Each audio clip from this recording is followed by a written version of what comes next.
Hey guys, Alberto here, and welcome to another Alberto Sports Talk. Now, I am actually recording this the day of for once, and it only took me like, 3 episodes for me to do it, but that's not the case. Before we really dive deep into the topics I want to talk about today, be sure to leave a like down below. If you have any questions, of course, in the comment section down below, also put that down there. There's a lot to get to. Obviously, the NFL divisional round, there's some baseball talk, but I want to go ahead and do the only weird breaking news. I don't know if this is breaking news, but this was notified earlier today that Tennessee found its new head coach after letting go. I already forgot the guy's name because I'm not gonna lie. In case you haven't, I might live in a SEC network. I don't really do SEC network, but they hired a new coach, and I am very familiar with this coach, so I can talk about this. They have hired Tennessee's hired UCF's University of Central Florida's Josh Hypel. Now, lot to unpack for this because I don't know. Tennessee fans should be familiar with Josh Hypel already because this is not his first role running the SEC. Obviously, he was a former University of Missouri Mizzou coach. Turned that program around and then came to UCF when Scott Frost ditched for Nebraska. How horrible that decision was, and I'll get into that later. Because I do believe UCF has not hired a head coach since. CF. Oops. Football. Yeah, I don't believe UCF Knights have hired.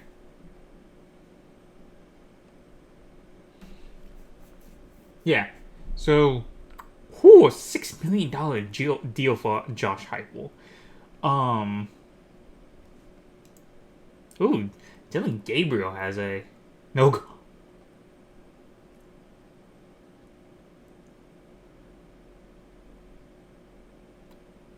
Okay, so I knew there was a lot to unpack. I found more stuff to unpack. So,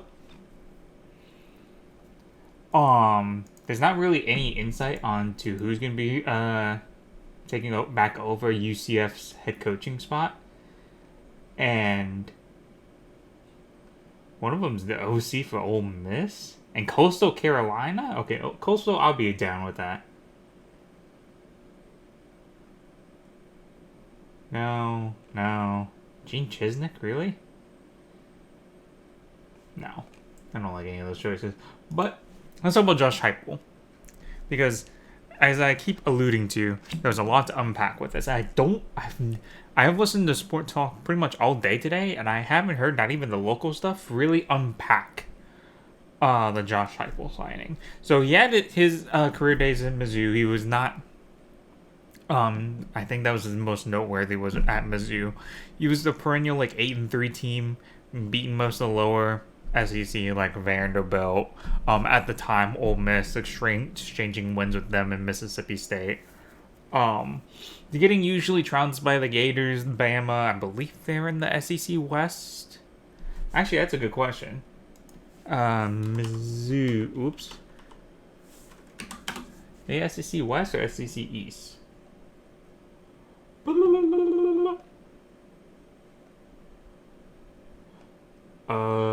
This does not tell me what I need to know.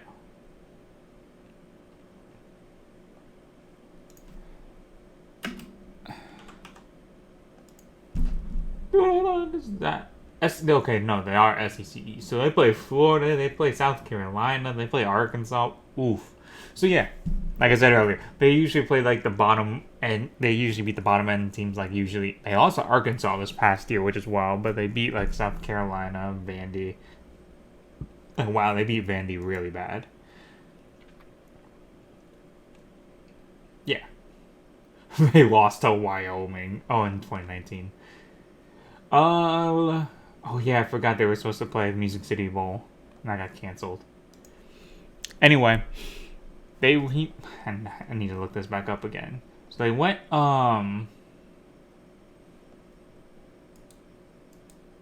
what like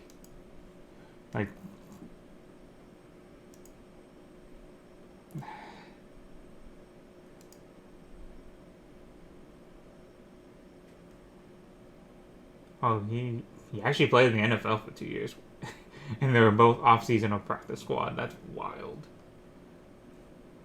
All right, let's see. Wait, he was just an OC? Oh, he was just an offensive coordinator.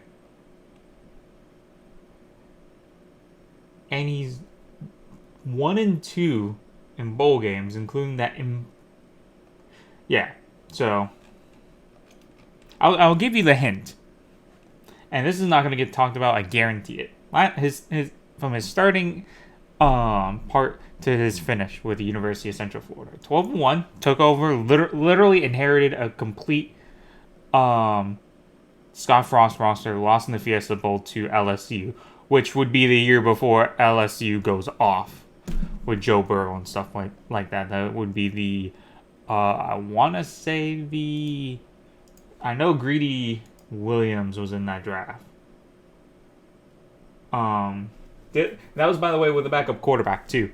That was Dylan Gabriel's second game, because in the final game against USF, Mackenzie Milton, who's now, ironically enough, at Florida State, transferred, because I think he has a year left in eligibility because he lost 2 years because of his Alex Smith X leg injury. Yeah, right? This was LSU? Yeah, they just barely lost, too. It was only by a touchdown. And yeah, Joe Burrow was the MVP. I don't want to hear it. I have a whole separate rant for just college football in general, but I'm going to not talk about it. They then went next year to go 10-3 with the 2 losses to, I want to say, Memphis, and they lost the American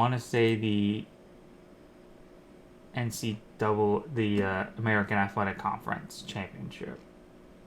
So I want to say also Memphis, but I think both of the losses was Memphis that year. And then I forgot who else they lost to. Was that the Michigan? I think that was the Michigan loss. And then 2020, they went 6-4, 5-3 which was the worst. This was pretty much the same roster outside a handful of players. I think 2019 draft to the 2020 draft was Traquan Smith, or was that 2018? I can't remember. So you lost one of your best receivers there to the league. Pretty much everyone still stays. Outside of a few players on the defense, your offense stays. So, how do you, with the same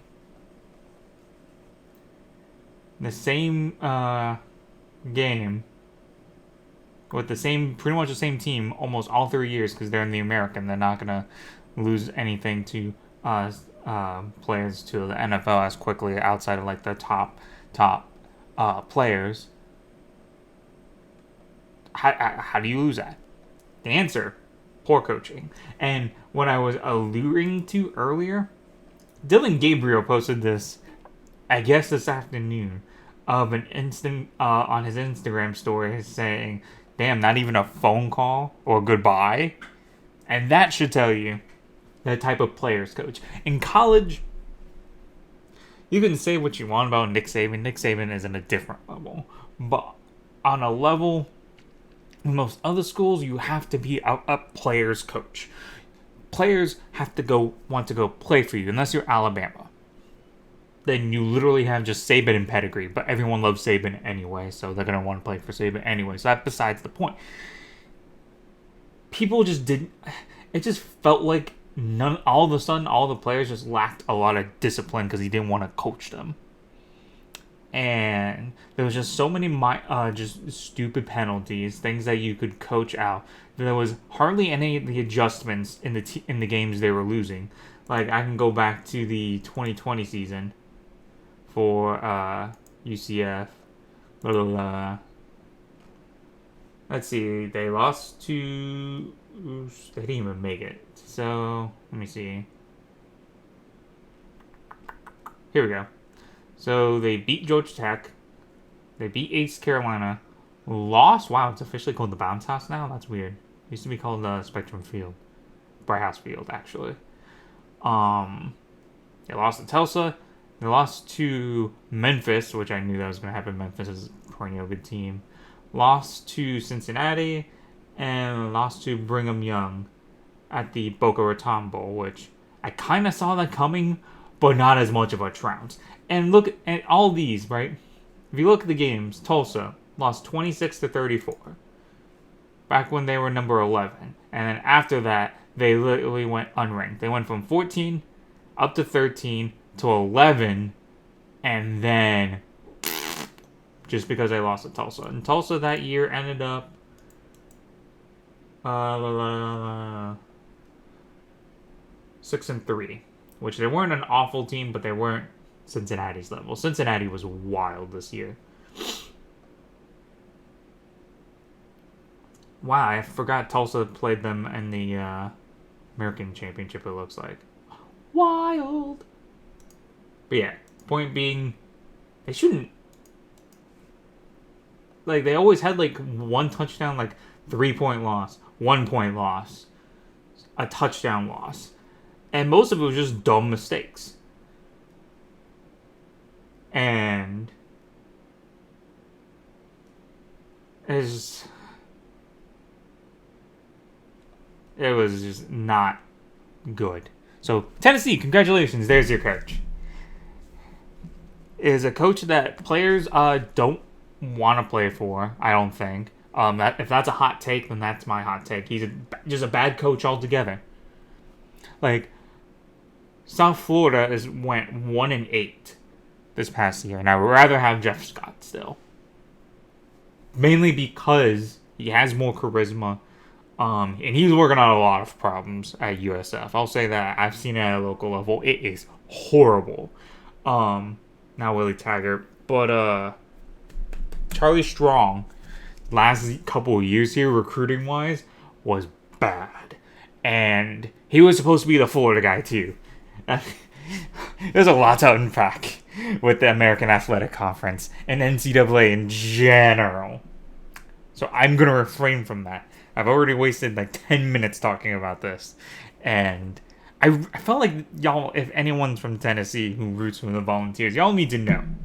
Because I heard a little bit of excitement, a lot of excitement over this. And I guarantee you, and by the way, the same AD used to be the athletic director at UCF. So there's that, whatever you have going there for you. So let's talk about... I just want to keep this 2019 Fiesta Bowl, because this is still the bowl. Anyway,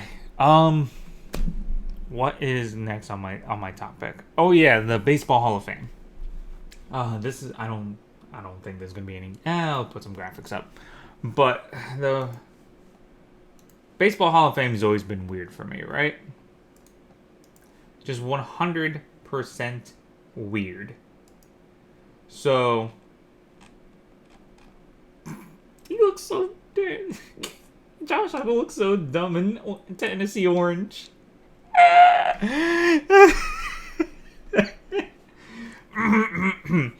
Pruitt, that's the guy's name. So, there's so many things to unpack here. There's so many things. UCF is so screwed. I'm so sorry for UCF. Baseball Hall of Fame. Baseball Hall of Fame. Kurt Schilling made the news because I think he was just a few votes short of being elected to the Hall of Fame. And I don't know about you guys. And let me give you a little bit of background to me and baseball. Obviously, I'm a Rays fan, and I can have literally a whole separate video on what's wrong with the Rays. They just went to the World Series, and yet nobody cares. They were the underdog. They were literally the underdogs the entire postseason, except I think the initial game against Toronto. They were underdogs. They were underdogs to the Yankees, even though they had a winning record against them this season. Oh, but they weren't healthy when they played him on these certain dates. Yes, but in the early season, literally when they first opened up everybody was healthy. So I don't want to hear it. This is before Randy Rosarena, by the way, so I also don't want to hear that.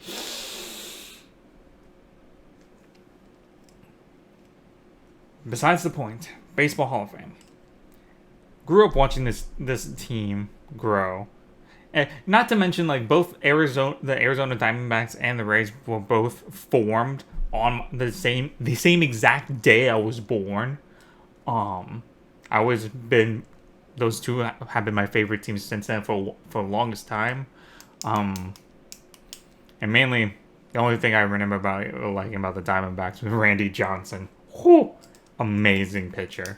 But I grew up because not only did I like baseball just because I liked the concept of it, for me, it was a language barrier. It was a way for me to get around a language barrier between my grandfather, who is of Spanish descent. And I was ignorant growing up as a kid. I didn't want to learn Spanish, but I still needed to communicate with my grandfather. And that was one of the few things we were able to communicate easily with, was baseball. We would just sit down, either watch the Miami Marlins, back then the Florida Marlins, but the Miami Marlins, who I went to school with Jose Fernandez. That was a wild time. But, again, besides the point. Watched the Florida Marlins, and we watched the Rays, obviously. And Chicago, because one of the first cities they moved to when they immigrated was to Chicago, Illinois, and they were on the north side, or whatever side of Chicago that had the Chicago Cubs. So he was ecstatic. We even got him like a World Series like hat and baseball shirt for the Chicago Cubs. So yeah, baseball means a lot to him, and for he and I to use baseball as that language, breaking the language barrier so we can communicate easier and both have something to enjoy together, was great. Which brings me to the Baseball Hall of Fame. And why does it feel like it doesn't matter? Is it because there's so much saturation in baseball that teams are always so big with their farming systems? Is it the fact that there's a time limit?